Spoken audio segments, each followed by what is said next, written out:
Yo, what's happening, guys? Coming at you from downforsoundshop.com, and in this video we're going to be going over the just released Sundown Audio Nightshade version 6s. But first, alright guys, let's jump right into this. As you know, Sundown is always coming out with new iterations of their subwoofers, and this just happens to be the newest ones for the Nightshade series. So we're going to go over all the specs. I actually had Mr. Jacob Fuller himself send me a little cheat sheet on what the difference is between the version 5s and the version 6s. What did they change? So we're going to go over those, starting with number 1. Motor force is up around 10 to 15%. This is from tighter production tolerance. Number 2, inductance over stroke decreased. Number 3, all new directional airflow cap on the top of the pole. This moves the air along the proper path at high velocity on both up and downstroke to most effectively cool the former. This is also a shorting ring. So if you want to come over here, so inside the motor in the middle there's what you call a pole, and the top of it is somewhere in this area. So when the subwoofer is moving up and down, it's pushing air in and out of here. So all of these slits that you see on the side and also on the pole piece, they have been perfectly calculated to get maximum airflow. Same thing inside of here. All these things are to help cool the subwoofer off, because when you're running crazy amounts of power on a sub, you need to be able to dissipate the heat, because they will heat up fast. Because you know, people always try to put way more power on things than they're rated for, which increase heat even faster. Number 4, the internal steel gap distribution ring connects directly to the outside heatsink plates via aluminum inserts that go in between the 8 Neo slugs. So inside this motor there's 8 Neo slugs, and again the distribution ring connects directly to the outside heatsink.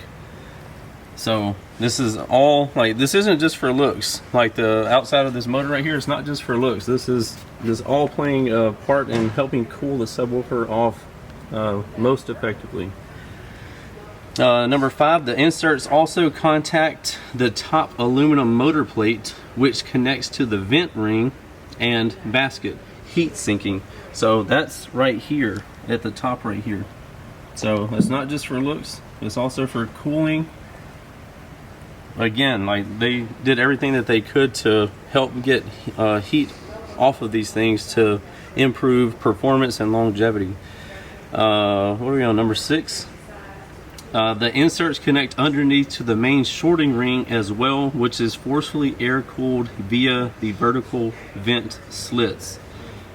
To sum all that up, he says, so in short, the main thing is massively increased long-term thermal dissipation with a bonus of better indicative performance and a bit more motor force. That should get the highlights. Again, that's from Mr. Jacob Fuller himself, the one that started Sundown, and he's still designing subs and doing a fantastic job at that. Sundown's known to have some awesome subs. That's why I run them in my truck.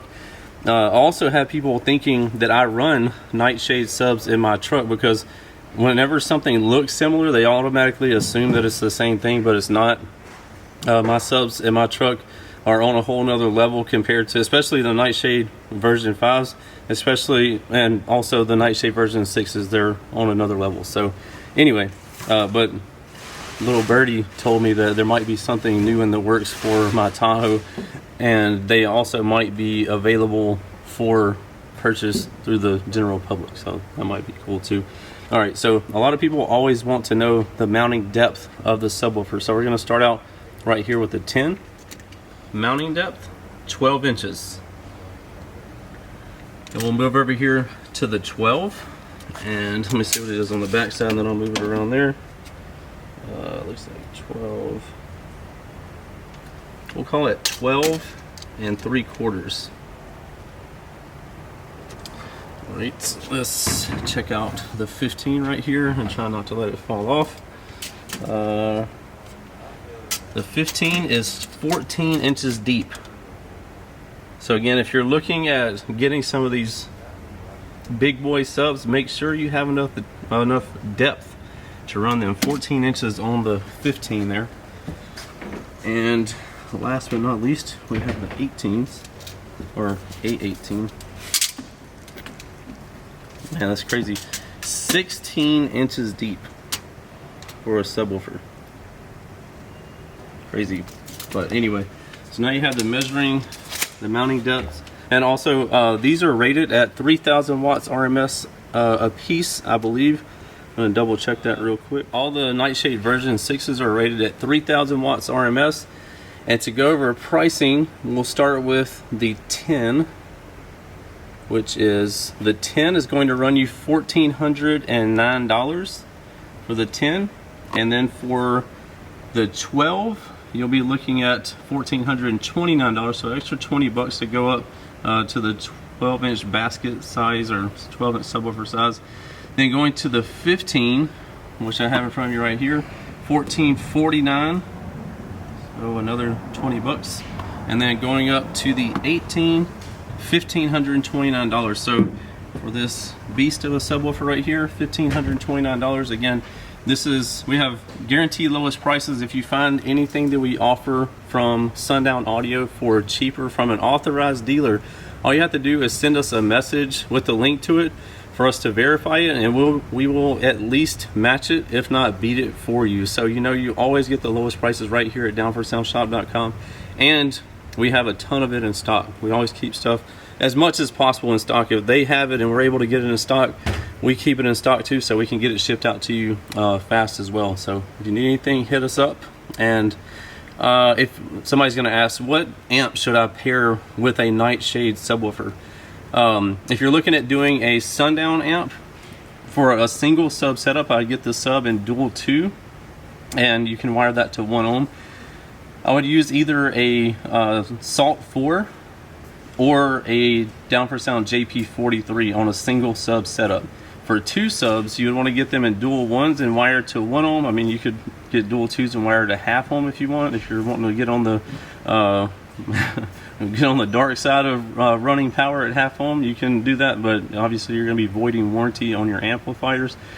Anyway, I would do a Sundown Salt 8 or a Down for Sound JP83 to power a pair of these. It would work awesomely. Make sure you have the proper electrical for that. So anyway, we're going to go ahead and conclude this video. I know it went on a little bit longer, but amazing subs as always. And if you need them, click the link in the description below. It'll take you right to them, and you can purchase them or check them out for more details. All right, guys, we'll see you in the next one. Later. What's happening, guys? If y'all enjoyed all the hot content that you saw in that video, be sure to follow me on YouTube, Facebook, TikTok, Instagram under the Life of Price, and also Down for Sound Shop on Facebook and Instagram. And don't forget Snapchat. I'm JPD4S on there, so be sure to check me out there. We'll see you in the next one. Later.